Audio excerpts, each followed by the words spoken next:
Right, welcome, welcome, welcome. Hopefully we're live now, guys. Please drop a comment in the box below or to your right. Actually, it's to my right, whichever it is. Let us know. Make sure the audio is good, the stream is good, the quality is. If so, we'll go along with that. Right. So welcome along, guys and girls. As it says on the tin, we're going to do a quick debrief of what I got up to Saturday night. A very impromptu night game held down at Splatoon over in Essex, for those of you who don't know where that is. Big shout out to everyone joining. Bear with guys. I've just got to try and keep an eye on the comments over here. Scambo, Dan22, what's up? Camo Custom. Welcome along, mate. It was good to catch up on Saturday night for all the LOLs. Ragefile, what's happening, dude? So big shout out to everyone joining. Please drop a like and a hello in the comments. That'd be awesome. Let us know who's locked in. So, as you guys have probably known from mine and Tim's media across the platforms, that we've kind of sort of not steered away from the airsoft and Milsims, but for us, we've had a few more sort of priorities on the go, and there's been other things on the go that we had to prioritize over airsoft. Obviously Tim's surfing, which looks absolutely epic, although it looks hella cold. But obviously myself with the truck and the overlanding stuff, super hyped about that. We'll try and touch on that a little bit later if we can, because I'm so excited about that. It's an absolute joke. But back to business. Like I say, I got an invite, or it came up on Facebook through the guys at Camo Rage, Camo Customs. They kindly let us know that there was an event over practically on their doorstep over at Splatoon Airsoft over in Essex. 6mm of grey, what's happening, dude? How are you? So again, my apologies if anyone saw the media. It wasn't an invite only, it was just a capped event. So anyone can come along as long as you booked on. But being capped, again, in my opinion, is a super good idea. Just keeps the numbers low, makes things a lot more playable. Now, like I say, for me, from where I live, Essex is about an hour's drive. So not the best, not the worst. But obviously with Storm Dennis coming, it was a bit of a hit and miss for that. So I don't know how you guys got on this weekend. If anyone played, if you did, let us know where you played in the storm. Was it quite interesting? But we got quite lucky with the weather. Bit blustery, but dry overall. So didn't really know who was going to go to this event. I spoke to the guys at Camo Rage, Camo Customs. Obviously, they were heading down there. It was good to catch up with them boys Saturday night. I have been to Splatoon before. Quite a nice site, not the biggest site in the world, but it's got sort of like two. It's kind of split from what I remember. I've only been there twice. So you've got kind of like a woodland area, and then you've got more of like a CQB area, but it's still outside. So I think those of you, obviously, you know me and Tim, are bang on the Call of Duty hype. For those of you that played the map Shipment, it's very similar to that. So there's large shipping containers, you know, dotted here and there. There's not burnt out cars. There's disused cars left, right, and centre. Lots of cover, lots of room to move. Really cool site. And I think what a few of us touched on was the fact that Saturday night, despite the weather, despite it being absolutely gopping, you know, been raining for sort of 3 days straight. They've got like a grade 1, grade 2, sort of like it's like a, I want to say like rock sort of shingle underfoot.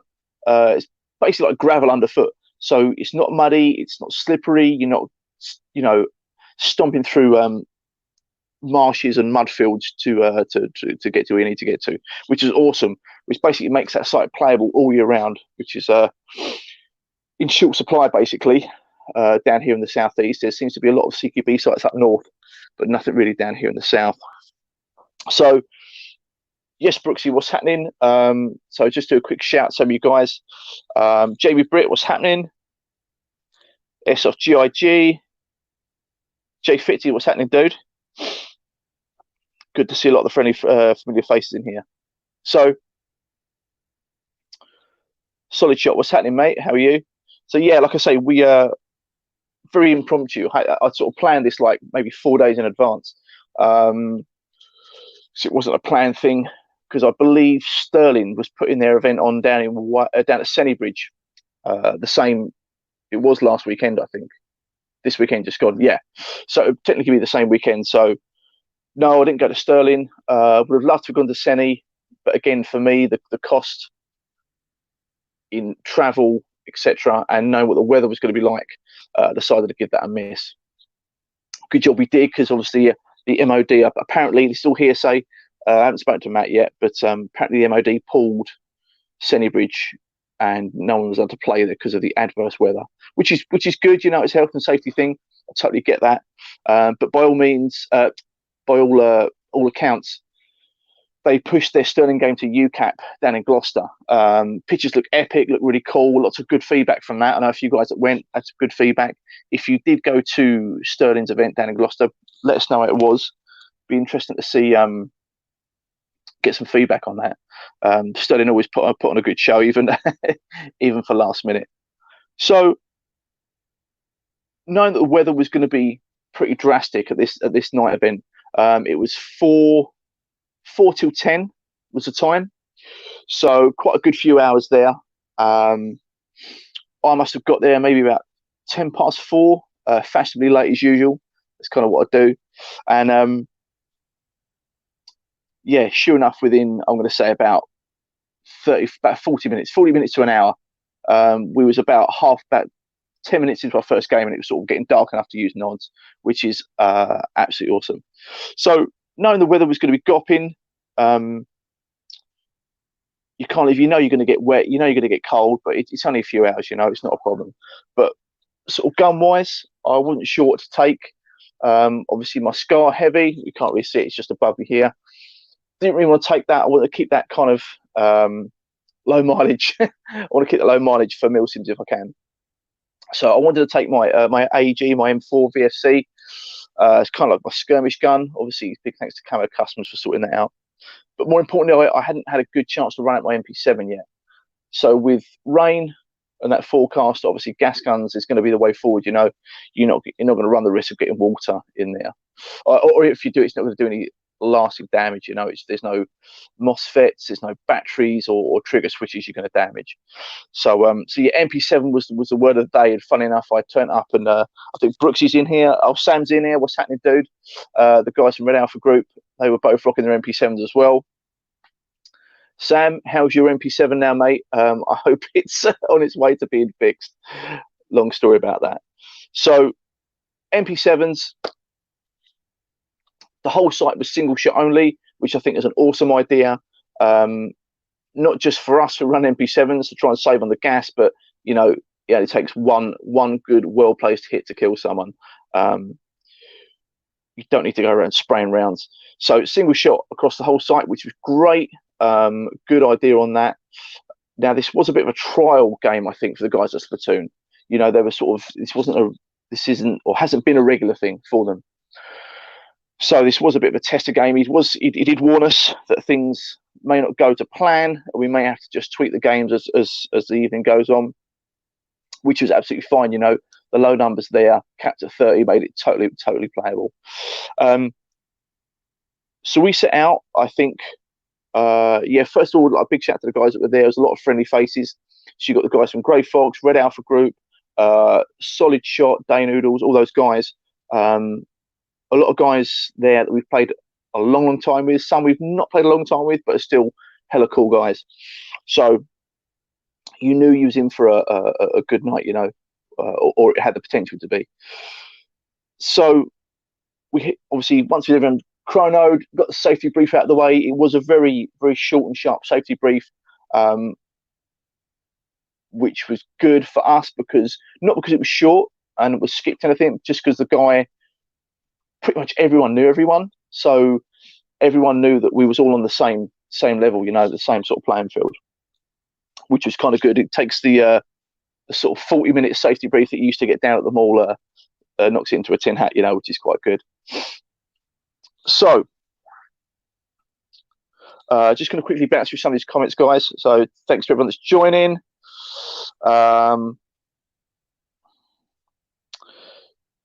Bulldozer, Actual, what's happening, dude? How are you? Yes, Scambo. He ended up getting a HMP Gloucester. Yeah, I've not been to that one yet. I've been to some of the other UCAP sites, but not Gloucester yet. Mike sent in the dates for Legion Airsoft Milsims. Longmore, yes, mate. Yeah, send them over.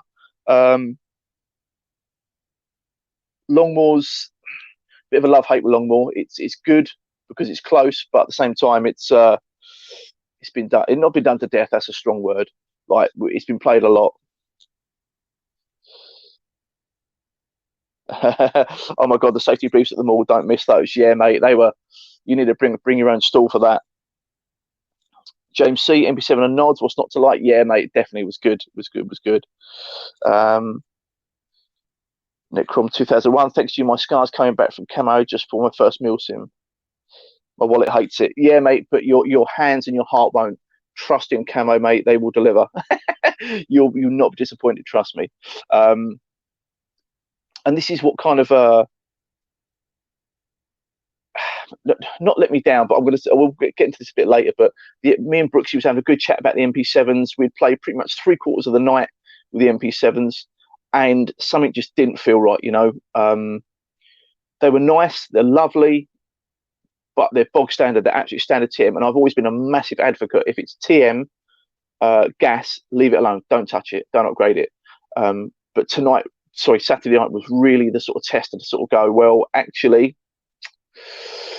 perhaps you should, because something just you couldn't quite get the response, the trigger response that you could. Also, you're not going to get it with a MOSFETted AEG. I totally get that, but it's down to like the accuracy as well. I picked up my VFC M4 and it just felt a million miles much more stable, more comfortable, more trustworthy, if that makes sense. Wherever the IR laser was, that's where the round went, whereas the MP7 didn't feel as confident. But anyway, I digress about weapons. Back to the site itself, we headed out again up a nice gravel path, which was absolutely unknown to me. Obviously, as anyone who's been playing for quite some time here in the UK, you have a bit of rain, and every walk out of the safe zone onto the field is normally absolutely like a mud fest. We needed some topless chicks in there, and that'll be a Saturday night. So up the gravel path, one team were banded, another team were unbanded. At which point we wasn't really paying attention to who was on whose team. It was just kind of like, let's figure out where we're going, what the site's like. Yeah, blah blah blah. Hopefully, we'll try and get some pics of the site at some point over the next couple of weeks, guys, because it really is a cool site. Like I say, not massive, but really cool, and despite being small, very, very playable. So we ended up going up completely one end of the site, the other team like the other end of the site. And initially, it was just I think we had to find some. I don't even know what we had to find, but basically, everyone that I spoke to just chinned the objectives off. Just wasn't interested in objectives at all. Everyone just wanted to get their kill on, just rack that kill count up, which was hilarious. But it was good, It was a good tear up. So obviously, I'm going to say the first 20 minutes, half hour, maybe 20 minutes, half hour. We're still sort of playing in sort of semi light. So you need. So we were going white light, nods up, which was great for the guys who didn't have nods, because there were a few guys there. It wasn't just an NV only event. There were guys there with white light who was using that white light quite effective actually, which was nice. So yeah, we were cutting around. I was with Brooksy and Sam from Red Alpha Group for most of the time. Solid shot. We run along those guys. Yeah, it was really, really good. So as obviously end of one game, obviously we switch it up, we swap sides.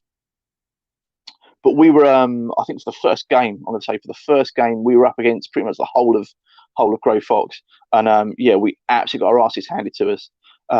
Somehow, I don't know how, but those guys managed to get up.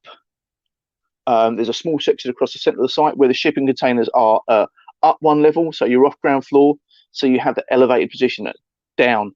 And the guys that have designed this site have been very clever. There's windows in places where I really wish there wasn't, because you're trying to get up a staircase to clear out the Grey Fox guys, and you've got about 3 windows covering you from the right, 2 windows covering you from the left, and obviously these guys know the site. They had it absolutely locked down.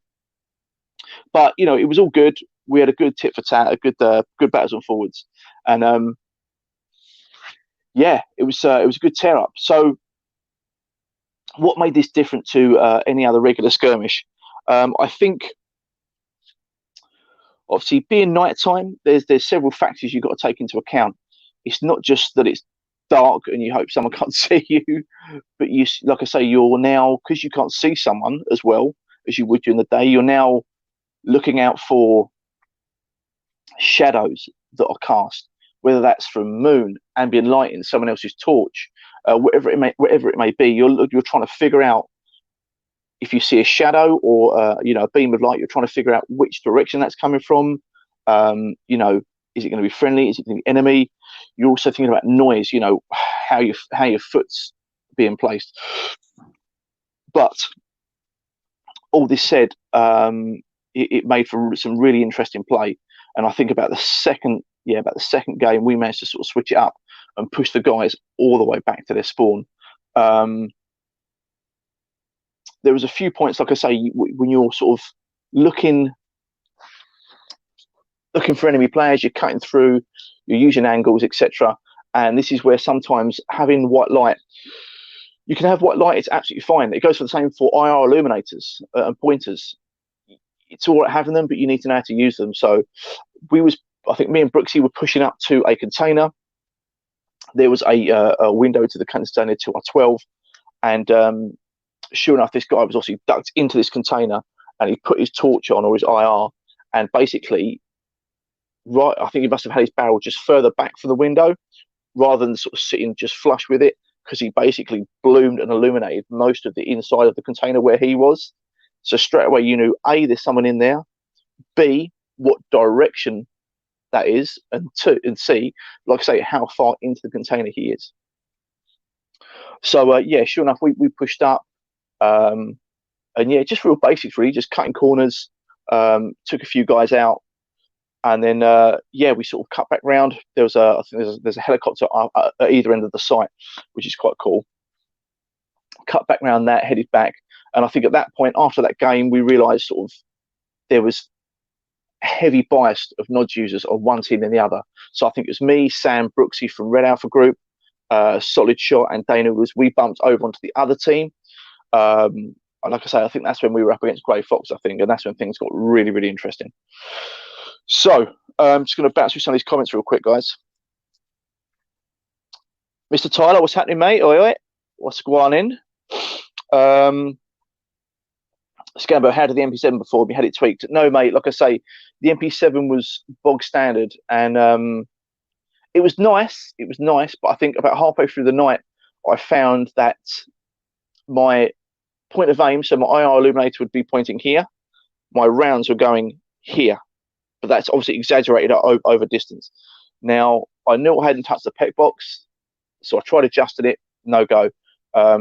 Turns out I think the hop must have just slightly round back or something, because like I say, I just tweaked the hop and it came up and it was fine. Again, I was using 0.25s on a standard hot rubber, so I don't know. Again, I've not had a lot of time in the MP7.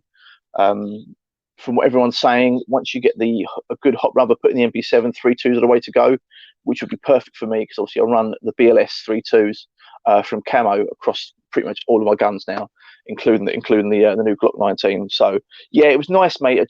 There was something, you know, when you fire a gun and you're just not confident the rounds are going to go where you want them to go. I think that's the best way to describe it. James C with gas blowbacks, hop up and barrels all you need to do. Yeah, I think that could be the way to go, mate. I think. Edgy barrel, maple leaf hot rubber, upgraded mag valves. Oh, see, I don't know about the mag valves. That could see. I tried that once on a pistol and it never worked again. Brooksy didn't even know we had objectives. Yeah, mate, I know. That was pretty much the theme for the whole night, right?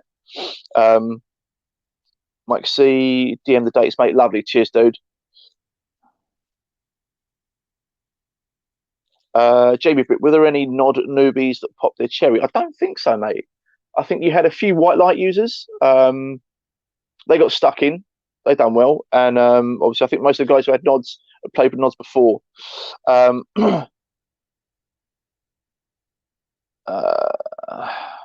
Right, where are we? Dan, you the reason for the blems, Marek. yeah, Marek was running around with like literally white light and everyone. Amazing. Daniel Picconi, hey, just in, I'm changing my AEG. Any suggestions? AEG. I don't know, mate. I mean, I've had everything from my VFC, which I love. I even had a G&G Scar L. No, that thing was a beast. That was barely a G&G. It was a G&G body. Completely, the internals are completely changed. I don't know. Yeah, VFC. I'd say go VFC. But if you need to ask anyone, Marek and Miguel are in the chat. I'm sure they'll give you a heads up, mate. The guys at Camo, they will see you right. So back to the game in hand. Then this is where things got really interesting. So now there's me, Red Alpha Group, Solid Shot, Day Noodles. So you look about 5 or 6 plus 2 other guys. I'm really sorry, guys. I can't remember your name. From can't remember the names. Do apologise. So we had about between 6 and 8 nod users against, you had the whole of Grey Fox, who were obviously all nodded up. So this is where things got really good, really, really good. Now, we had some real absolute epic tear ups. Now, it's not like, see, I was concerned about the size of the site being a bit small, and with you could end up like slinging BBs backwards and forwards. So 2 things that stopped that was, one was the players that you had there, the experience of the players. 2 was the guys who run the site. So what they did, first game, you were allowed anywhere. You could go through the woods if you wanted to outflank people. If you wanted to go in the containers, up at the second floor of the containers, you could do that. Then, so the next game, they would then say, right, okay, no woods, but you can go into the containers and top floor. Then the game after that, they would go, right, okay, you're only allowed no woods and outside the containers. And I was like, I don't know. You're cutting off routes and for people to duck through and cut angles. But you know what? If anything, it was really good because it made you think harder. You know, you couldn't just run up. You know, if you can't get around this side, you can't just run through this container or get around this side. You had to work for the angle, which actually, you know, I sort of poo-pooed the idea, but it actually worked out really, really good. Now, we were trading, you know, backwards and forwards. When I say trading, I don't mean slinging BBs. Like, I think at one point, I got hit, myself and Miguel were going back to spawn. We'd literally just touched our spawn, stepped out, and up our end of the field, I think it was Ted and one of the other guys from Grey Fox came steaming out of this little maze, this CQB maze that they built, and just clipped me and Miguel hard, mate. And then boom, run off. I was like, as quick as that, gone. Do you know what I mean? And I think this is what really made you start thinking. So you couldn't just sit there and wait for them to come to you, because they would come to you, but like at a completely different angle, this side, behind you, that side, you know? And I think this is the difference about going up against players who have played for so long and so long behind nods as well. Like, they know how to use them. They know how to move quick with them. Not saying that we don't, but it was, and not being elitist at all, guys, but it's nice to come up against people that are at the same level as you or better than you, because it really makes you work hard, you know, for the kills, work hard for the angles. Yeah, it was epic. So good. I think at one point, me and Jack from Grey Fox, we literally went to the same point about 3 times, and every time one would get the drop on the other one, just like within an instant. It was very tit for tat. So I think the players made a huge difference there. Also, I think having white light users there as well, that made a big difference, because obviously the guys with white light, no offense to them, you know, that they don't necessarily know how to use white light efficiently. So we'll be pushed right at the front, and from the back behind you, you'll get floodlit by your own team with these 6 million lumen LED torches. So then you then got your silhouette plastered all over pretty much the whole site. So everyone knows where you are now. It's a bit frustrating, but it's not their fault, you know, they don't know that. But again, so you had to not only think about the enemy team, you had to think about your own team, like giving your position away. So that was frustrating, but interesting. Yeah, it was really good. So I think as the night progressed, we sort of, you know, ground was given and taken, you know, inch by inch. But again, I think it just goes to show the level of player in the fact that, say for instance, one of us would get clipped, you wouldn't just go steaming back to the same position, that because you knew that you wouldn't, if you went back to the same position, they wouldn't be there. So they would then move. She knew they've moved, so then you would have to move. And you was constantly thinking about your placement, your team's placement, where they were going to be. It was, yeah, man, it was really, not just physically, but mentally challenging, which is good. Because again, what I found is you go to some skirmish sites, and if you come up against a skirmisher and you're a tit for tat, right? And it's a bit of a give and take. Rather than, I've noticed over the years with skirmishers, and this is going to sound completely elitist, but I don't care. You come up against some skirmishers, not all, some, and you get the better of them. Rather than them trying to think and work harder, they just get the ump and they just throw the toys out their pram, and they'll come out, they'll hit the fun button, just go full auto, you know. Whereas this didn't happen once, you know, the whole night, Saturday night, not one person went full auto. He wasn't allowed anyway, but you know, everyone was semi-auto, and all of the kills were one round, 2 rounds, you know. He was never overkilled at all. And whether, you know, someone got the jump on us or we got the jump on them, do you know what I mean? It was a fist bump, it was a high five, it was all right, be seeing you, mate. Do you know what I mean? You was always trying to bet yourself to try and get that kill, which it happens few and far between these days, you know. Good sportsmanship is getting harder and harder to come by, as we've seen for the likes of sort of, you know, some of the Milsims we've done at Stanta up north, and you know, the likes of Femme Fatale kicking about. You know, good sportsmanship is well, for those sort of players is dead and buried, really. They're the ones that are killing it. So one little incident did happen when we was pushing up. We'd swapped ends at this point. I think me and Billy were pushing up. We were coming up to a container, sort of side on. There was a window, so I've literally ducked left. So I'm now clearing the right hand side of the container. I'm up to the window, obviously not barrel through, clear. As I've started to basically pan round the window like this to clear the opposite side, there's a window the other side, which is basically sort of, as I push around, it's lined up. As it's lined up, I've seen literally like just a head and shoulders, a quick snapshot, whack, put one round in, and I've heard this, whoever it was on the other side, just like give out an almighty ah! And then disappear from the window. I was like, oh shit. I'm assuming I hit him in the lip or something, or the face, that sort of hurt a bit. Next thing, I just hear this guy choking, like like gagging, like fuck. So I was like, oh shit. I was like, you right, mate? Nothing, just continue to gag and choke. I was like, oh shit. So literally, white light on, run around the container, and there he is, like, on all fours, like trying to be sick. So what happened was, basically the BB had gone in when we got the white light on him. It split his lip here and gone straight to the back of his throat, and it actually swallowed it. So yeah, he was trying to get on all fours and sick up this BB. Poor guy. I couldn't be more apologetic. You know, I was like, oh mate, you're right. I'm so sorry. But he couldn't have been more cool about it. He was like, mate, like, it's fine. Once he after a couple of minutes, he was fine. Realised he was going to have to, the BB was going to have to go the other way out. He was absolutely fine with it. He was like, mate, it's not a problem. It's my choice. I chose not to wear face protection. It's what it is, you know. Which is interesting because obviously, like I say, a lot of skirmish sites and skirmish Sundays you go to, if you clip someone in the face, man, they whinge like mad. I know that was an extreme case. He basically choked on a .32, but I think as he sort of tasted it, he went, it's Tracer as well, yeah. Yeah, I think he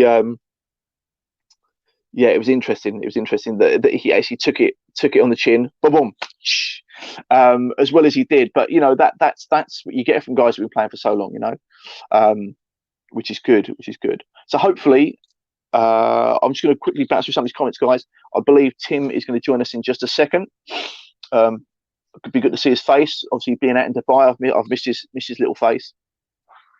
So hopefully he'll be here in a second. So I'm just going to bounce through some of his comments. Right.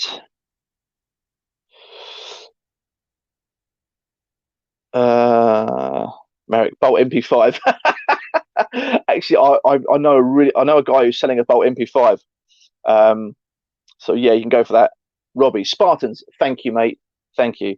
Honestly, I'm terrible. I'm so bad with names. I've got a memory span of a goldfish. DMR build, yeah. DMR builds are nice. Jamie Britt, most guys running mono or duals? A mix of both, mate, to be fair. Yeah, I'd say 50-50. There's a few guys obviously on Grey Fox, obviously, with duals.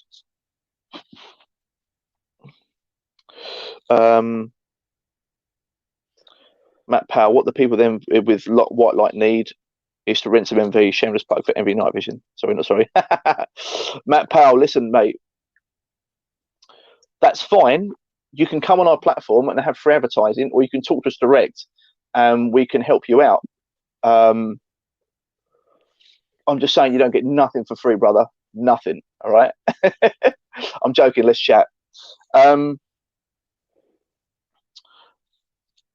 Any thoughts on game locations in Hertfordshire?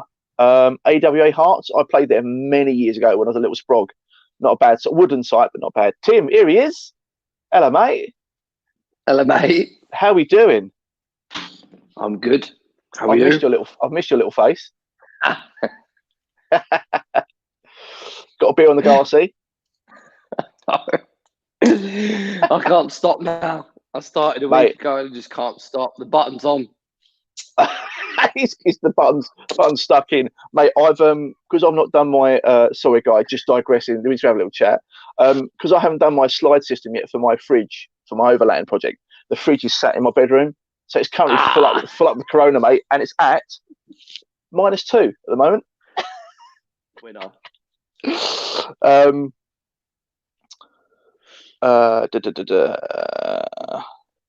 James C. Yeah, I got a Glock 19 TM upgraded by guys at Camo Raids, Camo Customs, and yes, mate, I got my first couple of kills of that on Saturday night.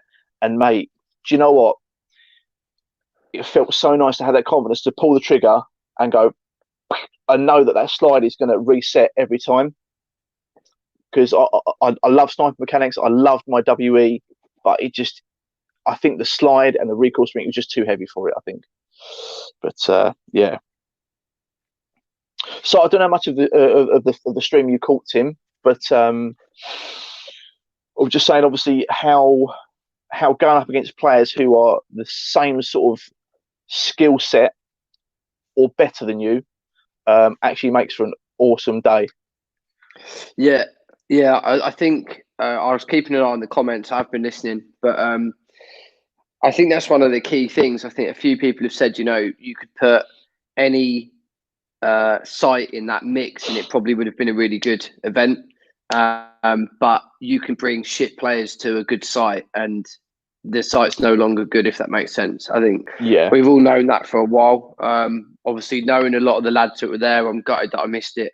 I literally flew in, I think, as you guys were probably mid-game. So I couldn't have got there. But, I saw this from rolling with the Grey Fox lads, when we were at Stanta, and just the way that they move and just their average player is just such high skill set. They've just got such a high caliber of player. I'm gutted that I missed it because it sounds like it was epic. But I think that's one of the core things. I love the fact that there's a good little click up there, and I hope that continues on and that the guys stay playing. And, you know, one of the most powerful things for me about Sterling back in the day, not so much now, but maybe now, but especially the days of like the Valley and doing like the early Stanters and stuff, 90% of people knew one another. And I remember doing Op 4 and obviously going up against Will and Mikey and all those guys. And one, I was shitting myself. And two, I just knew that the level of integrity was so high from them guys. You know, it's not about who they're shot by or what platform or anything. It's just the fact that they get shot that they then react upon. So I think like you obviously had that when you was at the event at the weekend. Like, you know, the guys there are not going to be biased as to how they're hit or what they're hit or whatever. It's just the fact that they have been hit. Yeah. I think that's really cool. I think that's really cool. I mean, a couple of things that just, you know, stuck out in my mind that obviously once in between games we were chatting to the guys, both teams. And I think it was Dan, you know, I remember I think I was up at the top floor and I just managed to get up to the top floor, come through and just about to part of this corner as someone stepped out, whack, so he got it. Mate, literally, I took 2 seconds to adjust my stock, get a little bit more comfier, and the guy steamed around his corner quick, mate. Anyway, anyone that saw my post on Instagram, know I had quite a nice Saturday night attire. I had jeans and Air Force Ones. The only thing I will say is these jeans were thin, man. Like, when I copped those rounds, mate, across my legs, they left some nice little bumps. Anyway, chatting to, because it turned out to be Dan Tyler that copped me, right? And as he came around the corner, and he said, mate, I said, my legs are killing, bruv. I said, absolutely killing. He said, yeah. He said, but like, he said, I know a lot of guys are wearing nods. He said, so I always try and keep my gun low. He said, you know what I mean? Because you're going to hit like, mid-plate carry or down.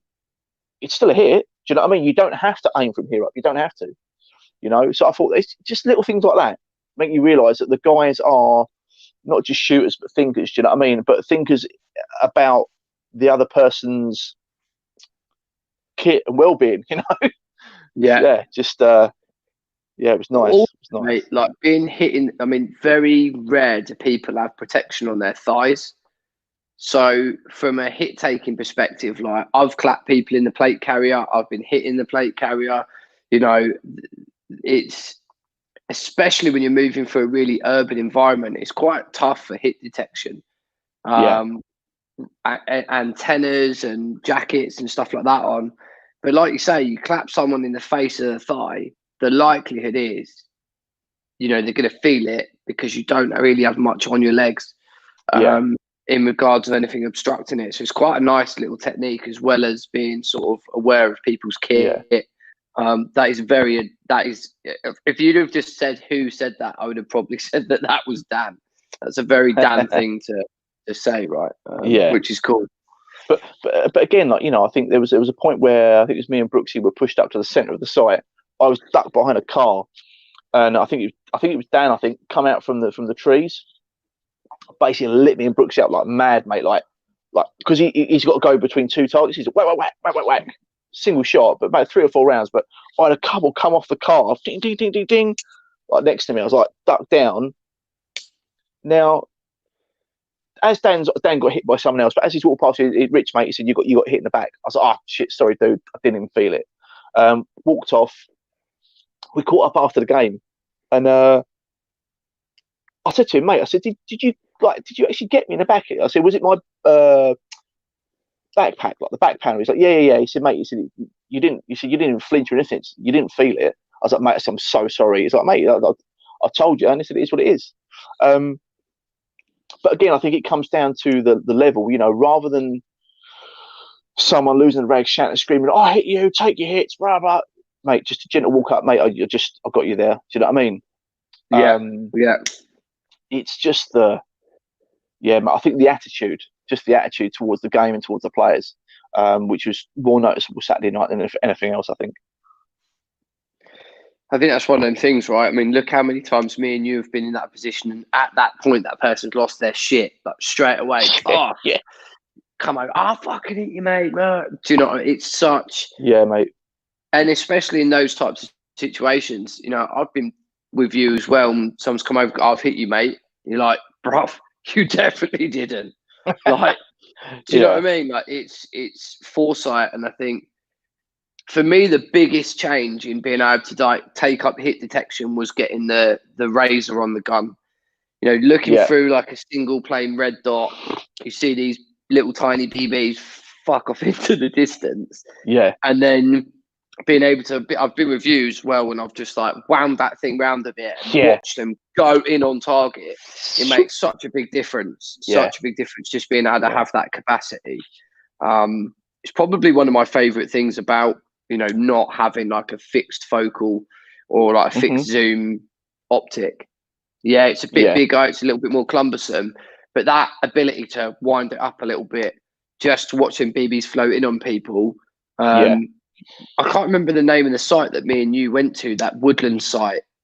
Me and you turned up and just stacked for the day. Well, we turned up once and they shut down. Yes. I forgot about that. Yeah, I can't remember what it's turned called. Up once and they shut down the following week. I can't remember now. It was down near Gravesend, wasn't it? Yeah. But I remember you saying, like, literally, you plotted up under a tree and mate. just went, dialed it in, and what's this thing go in like that with the old R-hop, up it went about 150 meters. And the rest. This ain't no G&G. Doomsday, that's it. But yeah, mate. Doomsday, When the guy come over, the marshal standing over me, do you know what I mean? Yeah. And he's like watching him go in, as well from where he was. It was really funny. But mate. Big difference. Big difference. Marden, howdy, mate. Hope you're good. No, Tim didn't lend me his Purse 4, which I think is highly rude, if I'm honest with you. Really and quite inconsiderate. No, but to be honest, mate, we had a lot of questions about the Purse 4 on Saturday night.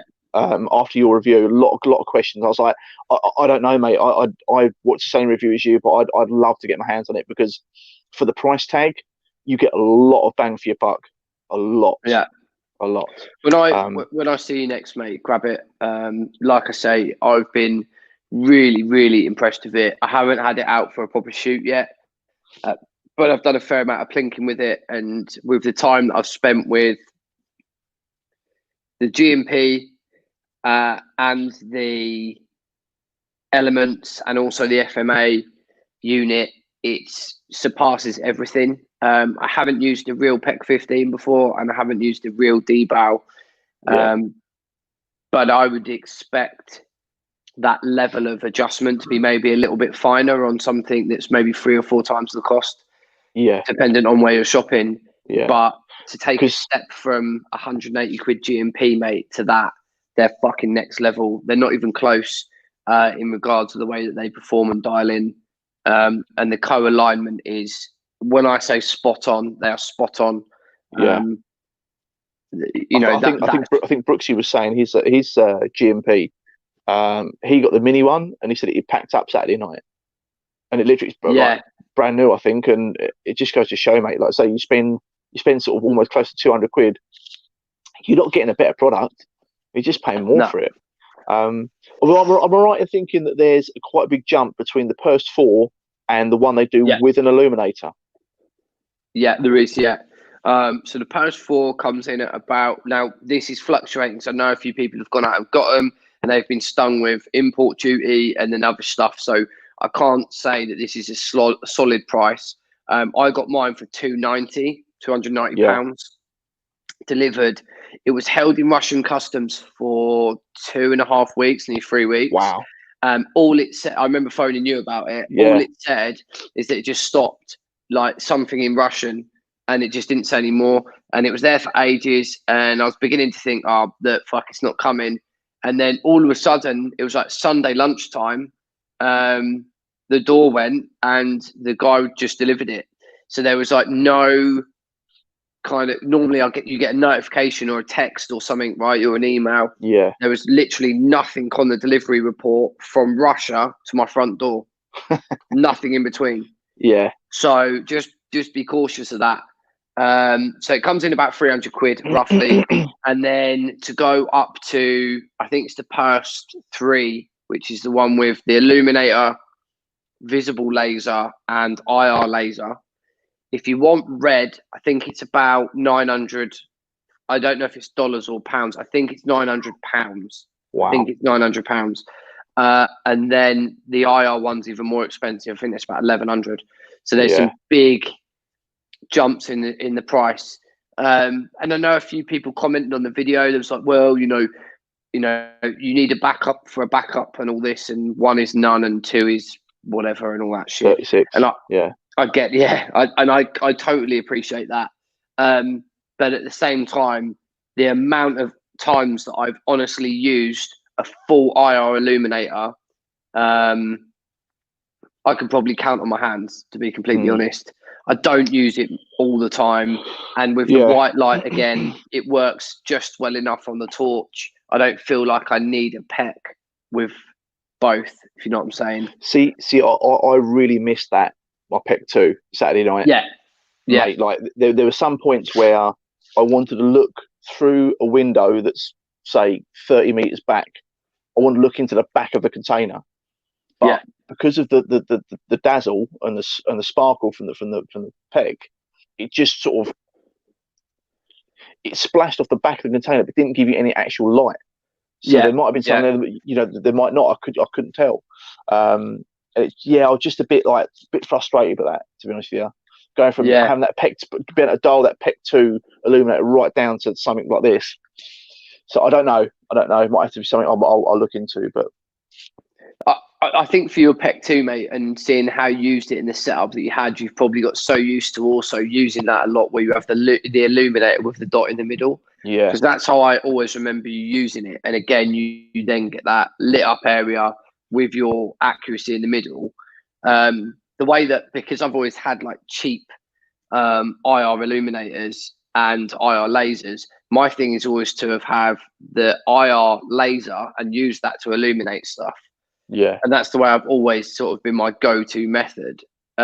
So even if I need to use an IR illuminator, I use the torch so I can like down point at the ground, light up a container or a room if we're doing SSE, if we're looking for trip mines, that sort of stuff. Or a lot of the time I just use the laser pointed at the ground, and the amount of splash from the laser lit the room up. Where the Purse has such an accurate little dot, that doesn't let off a lot of splash and a lot of dazzle unless it's on its highest power mode. I would use both of them on its lowest power setting, and that even enough is enough to light up. And then what I would do is turn my torch around to an IR illuminator and use that for illumination, because really you're just running your thumb under and then back on top, so it's not too bad. If someone gave me a Purse 3, am I going to turn it down? Of course not. Do I want to go and spend $1,000 on, having that function all on one device at this point? Not really. No, definitely not.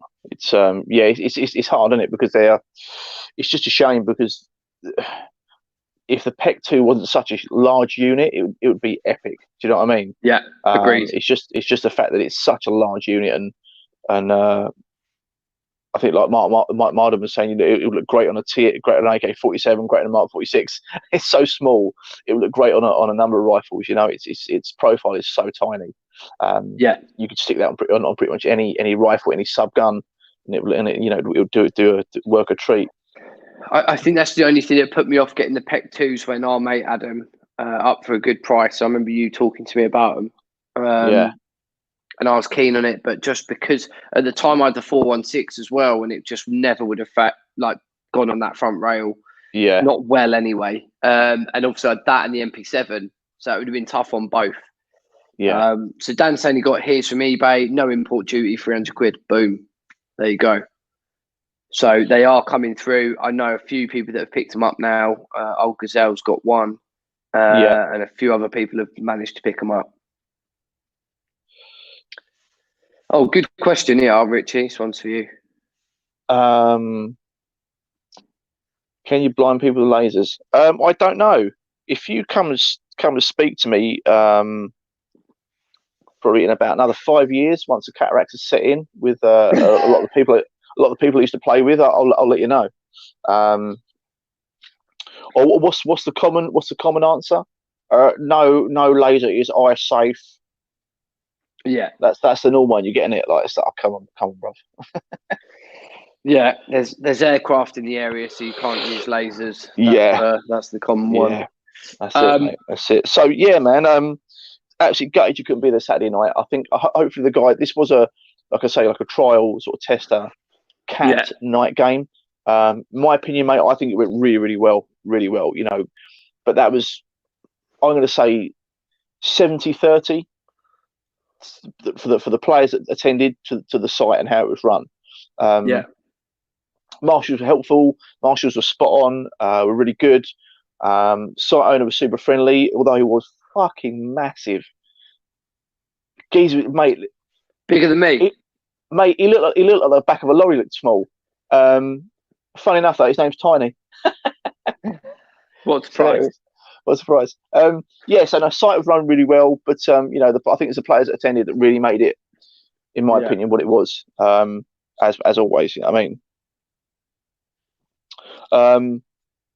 Charlie, what's happening, mate? I hope you boys had a good time down at Gloucester. Look good. Heard good things back from that.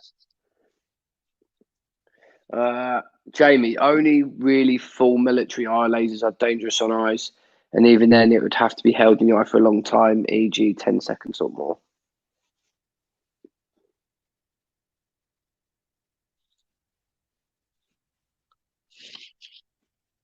Okay.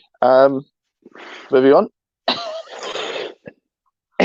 Anyway, so one question I do have for everyone here. Obviously, there's a lot of cool kids in the chat.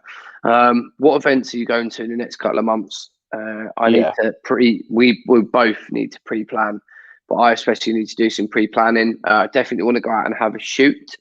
Me and Richie have got some discussions to have, but what we end up doing. But definitely want to do a UK shoot, whether it is a night game. I don't want to do daytime skirmishes, but if it's a night game, I'm definitely up for it. If it is a weekender, I want it to be a weekender that doesn't stop. So I don't want to go and do something that's going to stop at, say, 6 o'clock at night or 10 o'clock at night, whatever. I want to do something through. So they're pre-caveats. But if you guys know of anything, then I'm interested. I need to start booking days of like when I'm going to go and do something.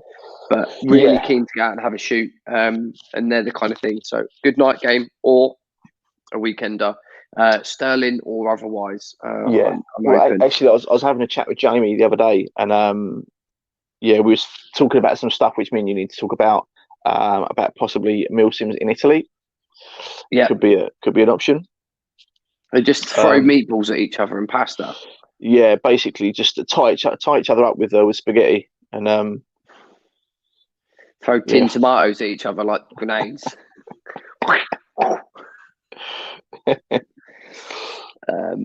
March 28th, Op Descent. Is that Sterling? May the first Catterick. No, we're not doing Catterick, mate. Way too far. Too far. I've done too many of them. Tier next gen event. What's 14th of next month is the next one? Is the next night game? Yes, that's actually me and Brooksy were discussing. That's actually steak and blowjob day, so we could get 3 birds with 1 stone there, mate. Do you know what I mean? Sounds good. Could be all right, couldn't it? Back to the camo offices we go.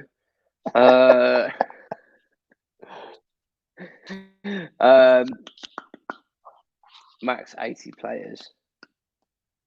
Be careful with those tomatoes, Tim. You don't want to be exploding any more cars. 100%. Guaranteed to set a house on fire. Dan, you managed to use your 14 on the outing. Yeah, don't forget I sent you the dates for Legion. Yeah, we'll have a look at the dates for Legion. I would like to see Legion run where they're not using the buildings that no one can shoot in. Yeah. And I'd like to see Legion run using the woods, the cop, the fob, and the old houses and the train track. Like that corner, like that area. I would like to not. see. Yeah, same as you, mate. I'd like to see. So here's what I would do. Anyone that knows Legion, you would have the fob as the fob, the cop Yep. as the cop, or some sort of local village trading place, marketplace. Yeah. Right. The town would be the town for locals, Civ Pop, Yeah. and Civ Pop only. Right. So they could stay in there. You then have Op 4 out in the woods, hard routine, and that way you're all spread out. You've all got a good piece of the pie of the site. That's what I think. Yeah. And get rid of this handheld NV shit. I fucking hate that. Mate. As if the Afghan police didn't nick like loads of sets of PVS-7s. Do you know what I mean? Also, mate, clap a fall and take his shit. I mean, you know, let's be honest. You know, that happened, and also, sadly, a lot of stuff was misplaced. People put their lids down, got under contact, and fucked off. Now, does that mean that there's 1,000 people running around with nods? No. Does that mean there's big handfuls of people running out of nods? Of course, more than likely. Yeah. And also, China was selling shit to the Afghans. There's you know, there was a lot of units that probably weren't amazing, but were still rolling around. But at the same time, there was a lot of stuff being lifted. Mm-hmm. There was a lot of stuff being backhanded all over the show. No, I just don't feel like we need to unbalance the teams that much. Me and Richie had the opportunity to do Legion. We were going to go Op 4 without giving away any secrets. We're both down for it. We both had everything dialed, sort of agreed to go. And then that rule come in, and I was just like, I'm not handheld in my fucking night vision. I understand that there's a storyline there and all that sort of thing that they need to adhere to. And I totally get why Mike's done it, but I do think it sucks. I said the first time I found out about it, I thought it sucks. I still think it sucks. I think if you gave Op 4 the capability to be a little bit more badass, you would attract some of the teams from the event at the weekend. Do you know what I mean? Like the cool kids, without being elitist. Like you get some cool people. I think so, mate. Well, it's not just cool kids, mate. It's the guys that are willing to put the effort in to make the event cool. Yeah, you know, particular local site. Yeah, I'm sure. Some of them had. Sorry, mate. Go on. Yeah, I'm sure Tim will be down for that, but not for me. What local site? Oh, the local site. It's just putting my tail between my legs and going back there. I just can't do it. Afghan, some of them had nods 100%. There you go. Yeah. I presume that Mr. Rageophile is speaking from experience. Yeah. You must use the old Soviet NVGs, the ones with the massive battery pack. Yes, skis. Starlight 1 or whatever it's called. Is that right? Some history buff will correct me, but I'm sure that it was like Starlight 1 or something it was called. It's all big, it looked like telephoto lens. Whatever it is.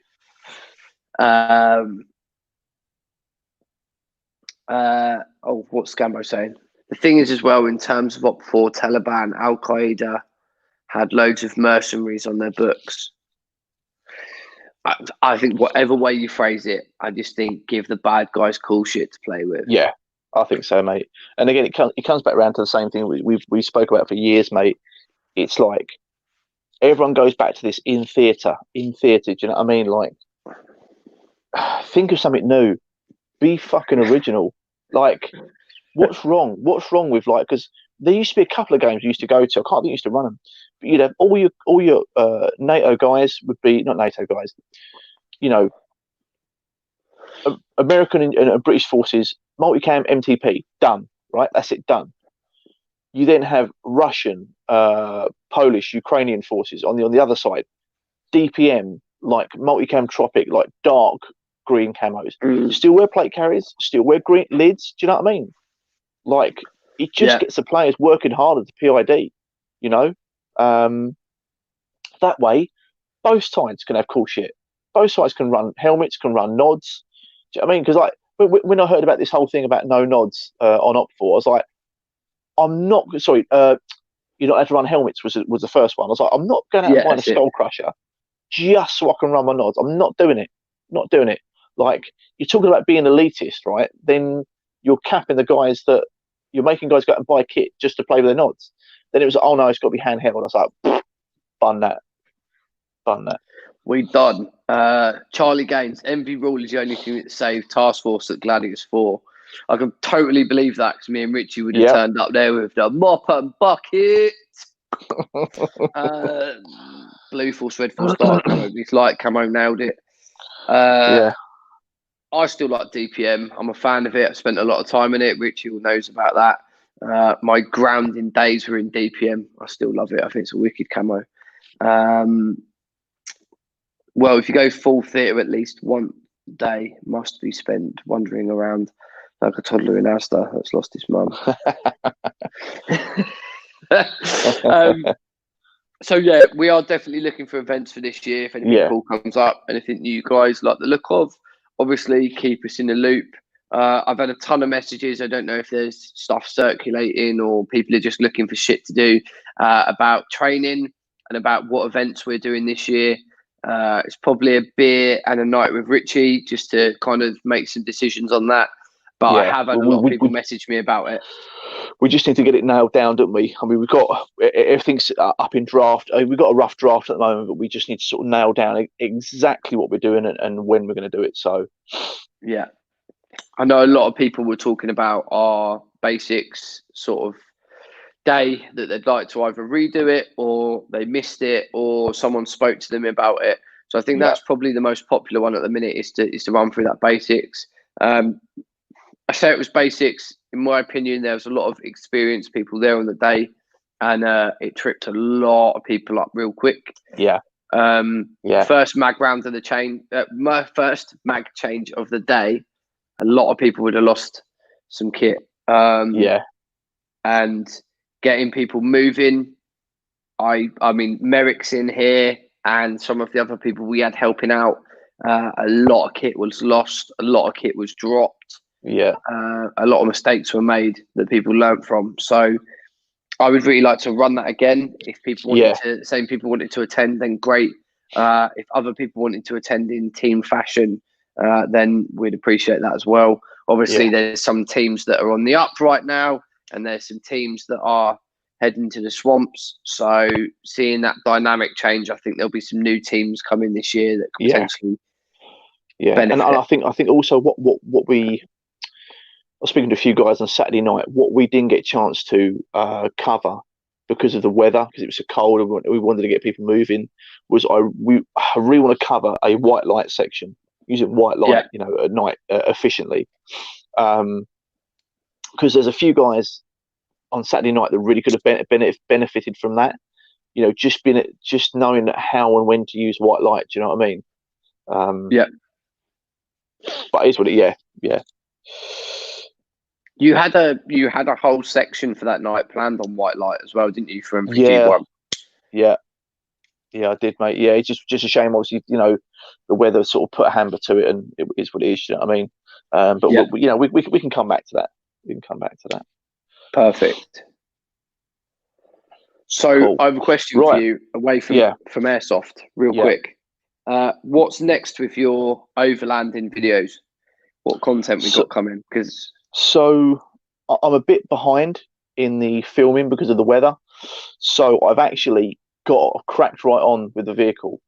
So although right now, as far as media is concerned, I've done nothing with the vehicle. I need to get up to speed on my video. So I need to finish off the video of the front runner Slimline 2 roof rack that I fitted. I need to do an overview of the Ventura roof tent and side awning, which is absolutely amazing. Love it. I need to finish off my draw system, just finish some trim to that. I'm then also going to cover my my drop down fridge slide that I'm designing. That's going to be, if that comes off, mate, it's going to be hella awesome. So yeah, looking forward to getting that done. Just slowly but surely building the videos of how it's going. But yeah, super excited, man, because I'm so close to. Well, obviously, as you guys saw, I took it out the other weekend. A few teething problems, but nothing that couldn't be addressed. And yeah, man, just super keen to get out and use the car. Get on some green lane, some overland stuff, and yeah, man, get some good footage, get some cool footage. Nice. Yeah, but I'm keen on seeing where the footage goes and where you end up and what you end up doing with it, mate. Because I think for me, it's a nice avenue that fits in quite well. We know a lot of people on the channel are already into, getting out in their vehicles and doing stuff outside. So I think this is a nice entry point for a few people into something that's a little bit different content wise.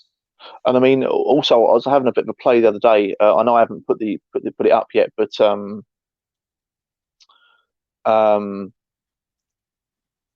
obviously I fitted the RAM mount system in the car to allow me to mount a few different things like, tablet, phone, camera, etc. No, not a collab, mate. What will happen is give it 3 months and it'll go and do the same. He's probably looking at fucking Defenders right now as we speak. Yeah, innit? Yeah. So yeah, man. Obviously, but with the RAM mount system, you can literally mount anything to anything.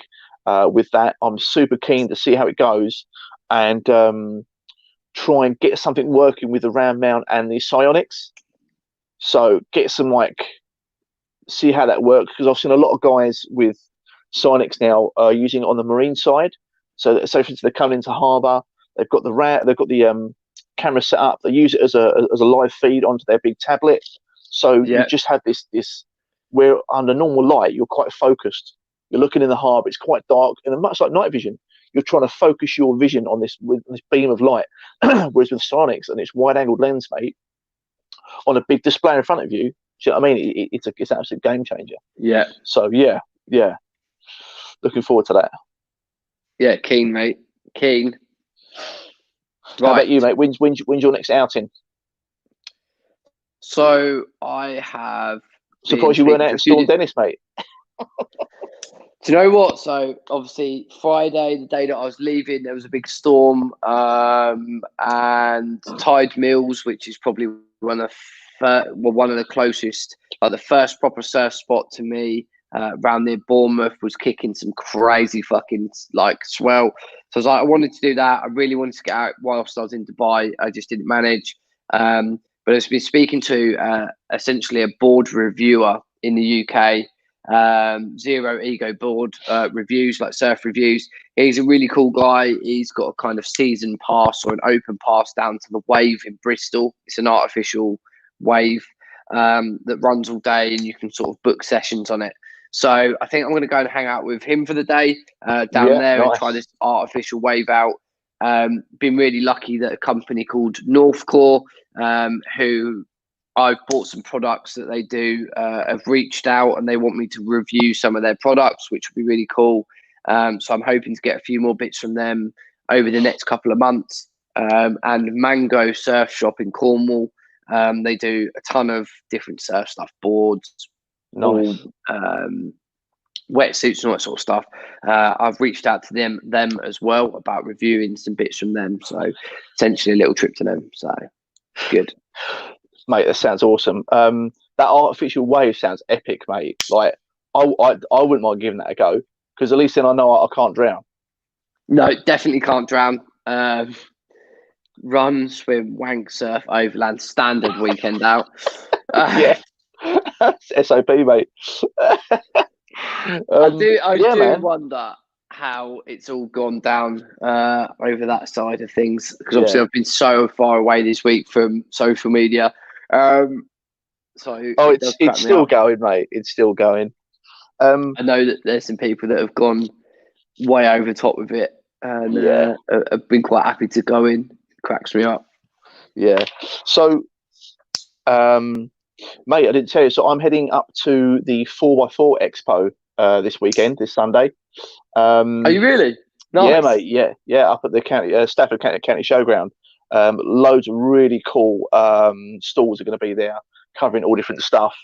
A few things I do want to keep an eye on and look at is obviously maybe power supplies, split charge systems, how I'm going to power my fridge, my lighting, etc. So yeah, keen to look at that and speak to a lot of the guys that are up there, because there's people like PB Customs, Tough Trek, that obviously supplied a lot of kit to my friend Luke and his build, which is epic, by the way, mate. It's so nice, so nice. But he's on a slightly different budget to me, so it is what it is. But yeah, man, looking forward to that. Well excited, very excited. Are you taking the camera? Are you going to sort of have a nose around with camera in Oh, hand and that? yeah, man, definitely. I'm definitely gonna. I think I'm gonna do something on it, because there'll be so much cool stuff there. It'd be silly not to. Yeah, nice. Yeah, looking forward to see that, Matt. As I say, I was looking even to get a split charge or some form of power bank or battery pack or something for mine. Yeah, just to go in that back cab. So yeah, yeah, be really, really keen to see what new stuff they've got. And is it like an expo of businesses, or they've got stuff on show and all that lot as well? yeah. Like Expo of like little businesses, mate. So all the little stalls, all the different companies, and there's a couple of guys up there that are doing builds and stuff. I've seen on YouTube, etc. So yeah, it'll be interesting to see. There's a lot of there'll be some companies there that I've already purchased stuff from. There'll be companies there that I'm looking to purchase stuff from. Front runner are going to be there. I'll be very interested to give my feedback on the on the roof rack that I got. So Yeah. yeah. Yeah, I'd be keen to see what they say back, like what their response is. I mean, coming from someone as well who's not just going to be your average person to throw something on the car and not look at the minor details, right? Obviously, coming from your engineering background and the expectations and stuff, I'd be really keen to see what their level of feedback is. I'm hoping that they'll be keen to work out the kinks with you. Do you know what I mean? And maybe get you a model or get you something that's as an updated variant that irons out a few of those teething problems. Yeah, it would be nice, mate. Right then. So, everyone got any more questions? Jamie Britt, yes, mate, 100%. I will come back skiing. I know it. I've got about 10% battery left, so be a good time to wrap it there. Yeah, so boy. Guys, thank you so much for joining and all your questions and comments. It was really good catching up with you guys. It's been a long time. So, off the back of that, Splatoon night games. If you have MV or you have white light and you like sneaking around in the dark like a fiend, yeah, mate. I think the next one's on the 14th of March. If you need any more details, speak to guys down at Camo Raids. They have all the details for that. I don't have it just yet, but I can imagine, same as last time, it will be capped at 30 players, so you need to get in there quick. And yeah, it's just a joy, mate. Really playing with some cool guys, some guys who have a good ethic and a good attitude towards the game. Nice, right, dude. Let's get out of here. Yep. No worries. Thanks, everyone. Cheers, guys. Cheers, Richie. See you in a bit, dude. Peace.